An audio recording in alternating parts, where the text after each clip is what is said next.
Here we are at the real trade show in Nuremberg with real people, real exhibits, real Felix, real Roland, and we are broadcasting live into the world from the SPS trade show in Nuremberg. Yeah, I think we will start with technology, so I'd like to invite you already for the first exhibit. ATRO is a synonym for automation technology for robotics. And that means that Beckhoff for the first time is presenting an own robot. Yes. So what is the specific feature, or what is the importance for a modular system? Why have you decided to do that?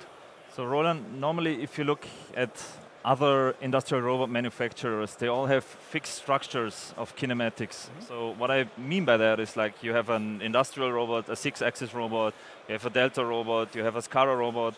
But that means that if I see a movie from an automotive plant, for example, with the robots welding something, this is always one fixed structure, one fixed robot normally. Yes, you have to use 6 degrees of freedom. But in our case, most customers come to us and they say, I only need 5 degrees of freedom or 4 degrees of freedom. And in our case, it's easy to implement it and to adjust it at the customer needs. Yeah.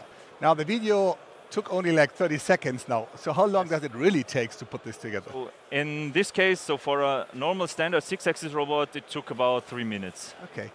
Now, a robot is normally not standalone.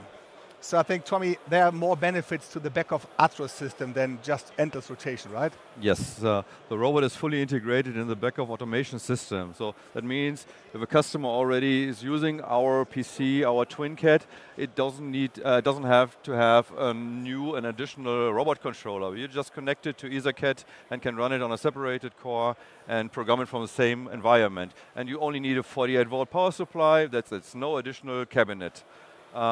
Therefore, like standard robot controllers, you always have an interface and have desk times and a lot of time integrating this interface to the PLC program. You can get rid of this because it's in the same real-time system.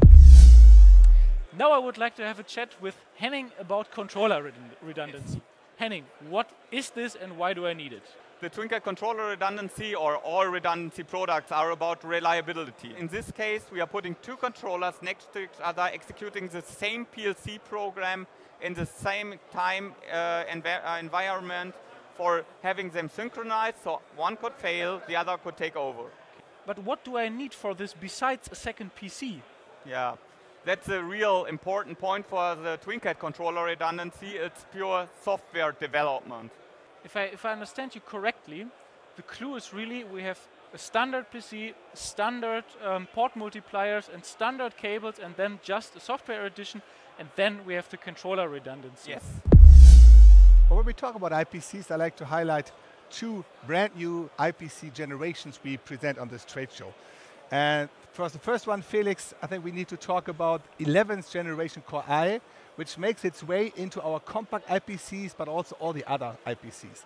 So when we talk about the 11th generation, what is the key feature of that? Just longer availability or anything else? The key feature, the technology, is the Intel speed shift technology, meaning that we can set the clock frequency of each single core with TwinCAT 3 up to a specific level, also in the turbo mode, and also real-time capable. Now, I noticed that 11th generation, not the end today. We even have a further new product. Yeah, this is the C6040, our new compact PC, the most powerful PC we ever made with Intel's 12th generation Intel Core I processors. So we talk about 16 cores in this compact design.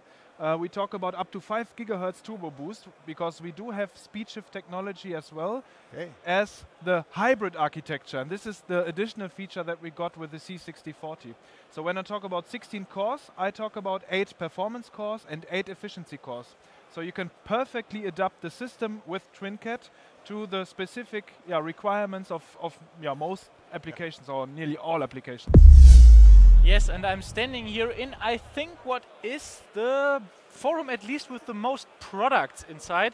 So we always say that we have 1,000 I/O terminals in our portfolio and that we are covering more than 100 signals. And now Irina is with me, and we would like to talk about a new terminal. What kind of signal are we addressing now?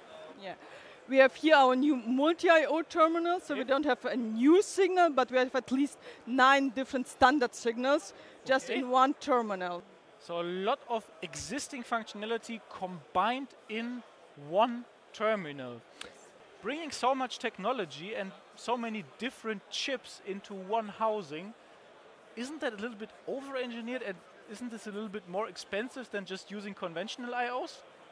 Just from the beginning of the development, we look on the price. So we wanted to make a really price-attractive solution. At least you don't need to use all of the different signals. It's also enough if you will just use four digital inputs, 2 outputs, and 1 analog input. You will save at least 15% of the price. What can we see here, and why should people come here? Well, first of all, we have our workbenches where everyone can put together their mix system within just a few minutes. And then we have our portfolio, and we show all the functions that are available for their mix system. We have some application examples to show our customers what is possible to do with the mix system. We have the benefits, and we show that the mix system really is dust and waterproof. And we have 2 special workplaces, and I think this will be shown tomorrow. We have seen already so many innovations, and for sure Beckhoff is known for innovation. Sometimes we have a technical evolution, sometimes revolutions, and there are always new products which can be used by our customers, and we are still developing new products. I sometimes have the feeling it's enough. So why do we need, again, so many new products like ATRO MX? So is it really necessary to continuously improve and develop new products? Sometimes because some new technology can be imported from other areas of the market and technology. Sometimes because it's an ingenious idea developed by some engineers, but it's always possible. And it's fun to do new things. Now, it is exciting for us to do this live and interactive, and we really appreciate that you're watching us. Now, we have to go back to work here to talk to customers. You enjoy the rest of the day, and please come back tomorrow at 10 a.m. when we have the second day for Live and Interactive. Thank you. All the best. Bye-bye. Bye-bye. Bye.